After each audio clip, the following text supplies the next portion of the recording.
welcome to the first Living the Wheel of the Year episode for January 2024 on the Stop, Breathe, Feel, Create podcast. These are short monthly episodes where I will be sharing a brief forecast of the moon cycles, prompts for deepening our connection to intuition and self while finding magic in the mundane. You'll also find information on special dates such as Equinox and Solstice Celebrations that will help you connect even further to the rhythms of nature, following the wheel of the year, of course, along with suggestions for magical correspondences you can add into your practice to deepen and amplify your intentions throughout the month. Here in the Northern Hemisphere, we're just starting to experience winter. At least here in mid-Maryland. It's been quite balmy first days of winter here, but as we've started moving into January, we're starting to get a few cooler days. And we've had some snow on and off, but nothing that really stuck. But even though the days are lengthening by 15, 20 seconds each day, since Yule, the nights are still very long and cold, even when we have balmy weather. And it's definitely a time where we're invited to cocoon and turn inward so that we can clear out the old and start fresh again in the spring, right? Not to say that winter is meant to be treated as a hermitage. There's still space for much merriment and revelry. But unfortunately, with our modern society the way it is, it tends toward excess in all manners of existence, productivity at all costs. Not to mention that the physical Gregorian calendar does not actually link up with the natural rhythms. And it's practically eradicating time for self-reflection and pause, rushing us right from the holidays, overnight jumping into new year, new me. And if you've been following along with the Living the Wheel of the Year blog and YouTube videos thus far, you've already heard some of my musings on this. However, I want to emphasize that the winter holiday season isn't really over yet, and that the new year, astrologically, hasn't even started. When we reach Imbolc or Lent or whatever other practices there might be in February-ish that base their practices on new beginnings and preparing for spring. This feels to me like the Gregorian calendar has jumped the gun a little bit. So I invite you to hold compassion for yourself as you traverse this liminal time. I'm not telling you to not start making shifts and changes. Rather, I'm inviting you to try a different, less absolute and controlling approach to the new year by taking time for introspection and release during this time so that you can start taking illuminated action for authentic growth in your life, rather than allowing societal pressures and marketing campaigns to influence what you decide to work on at this time and throughout the year. This started shifting for me when I realized that time is more cyclical than linear. We repeat patterns and revisit lessons we didn't previously learn in their entirety until we internalize that lesson, breaking the cycle by releasing the outdated beliefs so we can start on a new cycle and start learning new lessons. The precepts of Reiki really helped me recognize that every moment, in every breath, every day, every moon cycle, every quarter, and every year is a chance for a fresh start. We have free will, and if we give ourselves permission to step out of societal constraints, we will open ourselves up to so many possibilities. All right, let's kick off the cycle forecast for 2024 with, guess what, the first new moon, which is on January 11th in the sign of Capricorn at 20 degrees. This is a time to prepare for taking illuminated action. So writing down all those wild ideas and getting clear on what is in alignment and what is not just static, sapping your energy. This will be super important. If it feels like you're taking one step forward and two steps back, the North Node is squaring to the Sun and the Moon.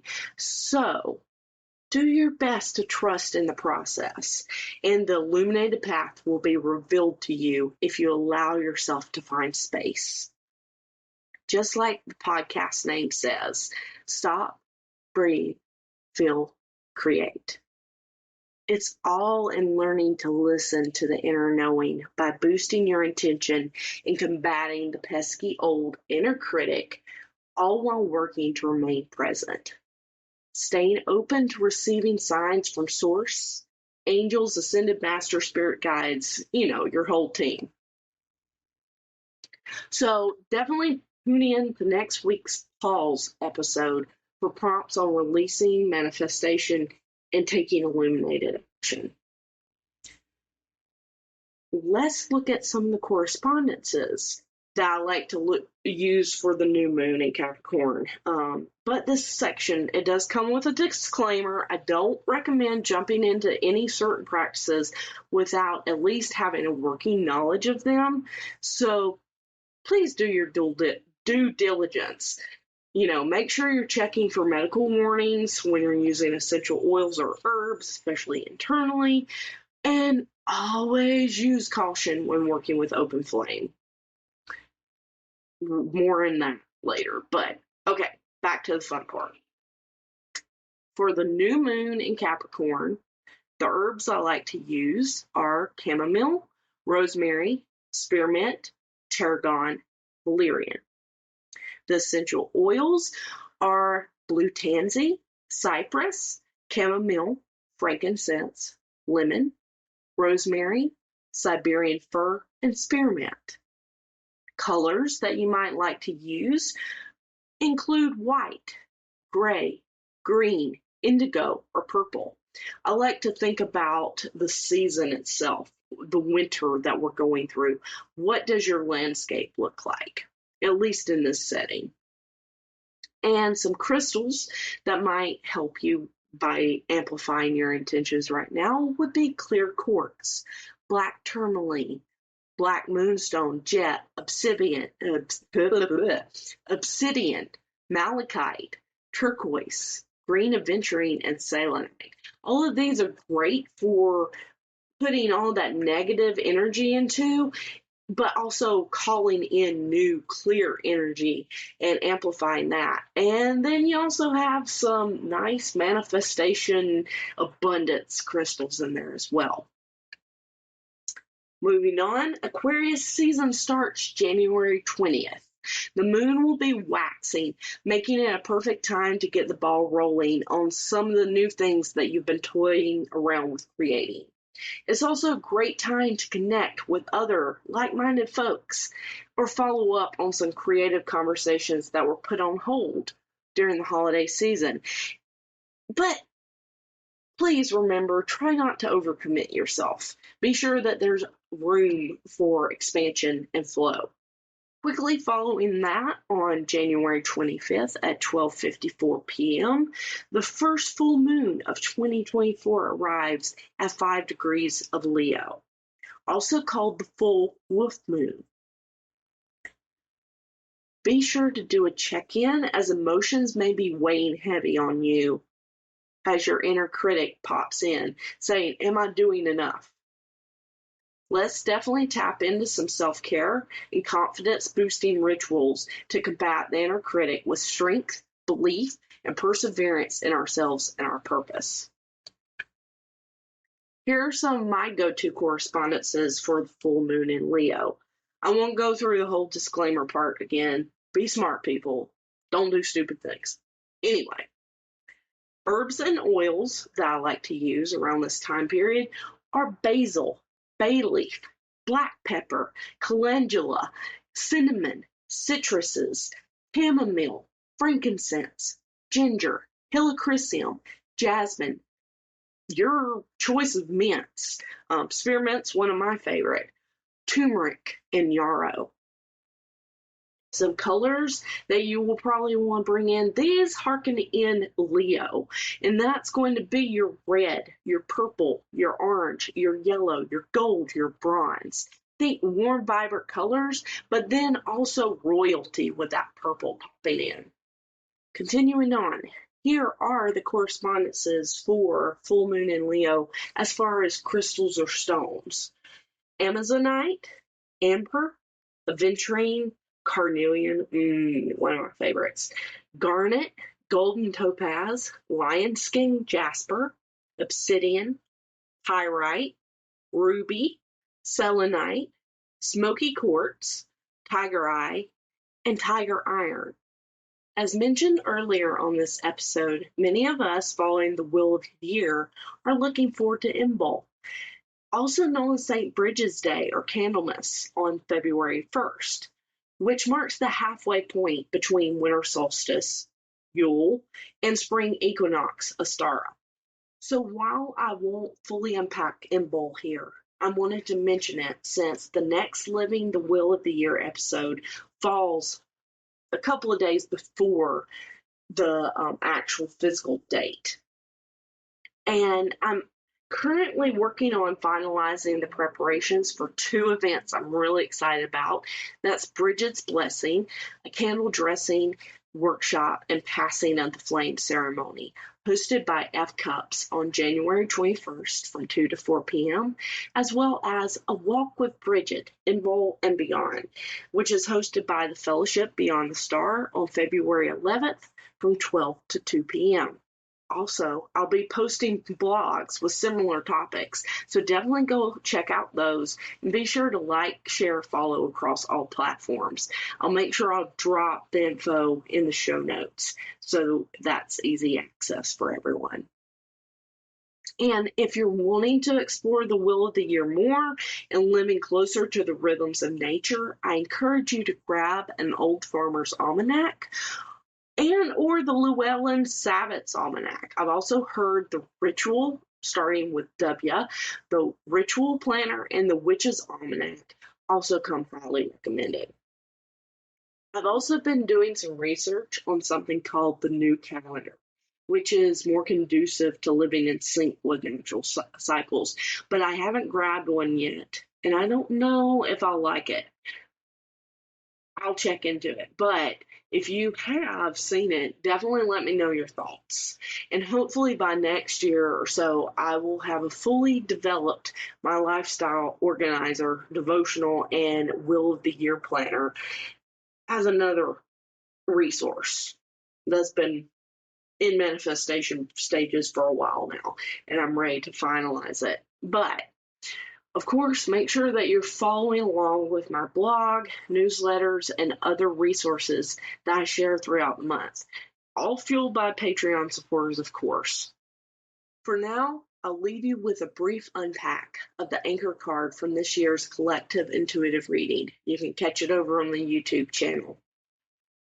The card was the 8th of the major arcana, known as the Strength card, which is traditionally depicted as a woman with a flower crown and billowing white gown, leaning down over a lion with a nurturing, embracing touch. Though some decks may show the figure breaking a stone column. And of course, there's many iterations of this out there, and I'm specifically referencing traditional tarot art from such decks as the Rider Waite-Smith decks. Historically, this card has been called Fortitude as well, alongside the cardinal virtues of temperance and justice. And if you're familiar with the Thoth deck, this card is represented as Lust. The astrological correspondences for this card include the fixed fire sign of Leo, and its ruling planetary body is the Sun.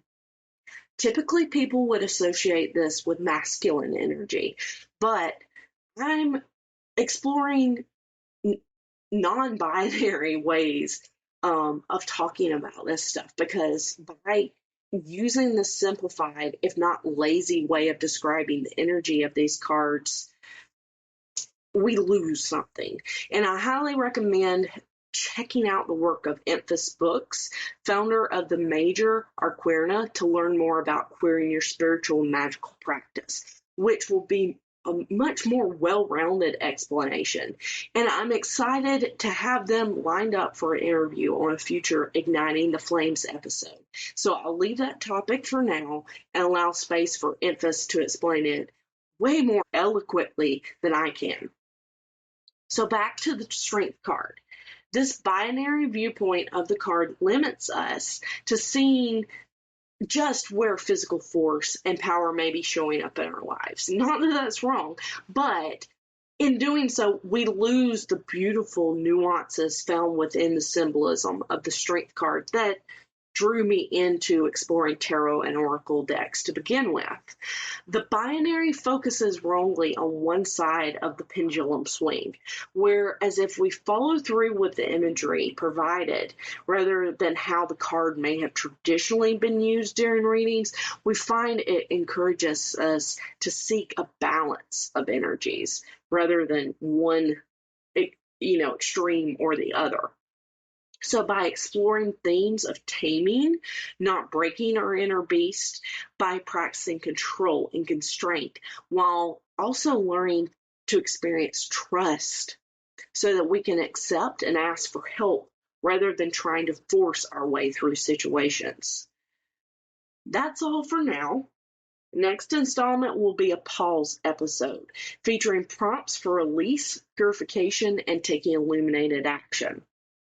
If you have any questions or would like to learn how to work with me as a mentor, stepping onto your illuminated path, be sure to reach out and start a conversation or check out my offerings that are currently available online. Until next time, many blessings, and remember to stop, breathe, feel, create.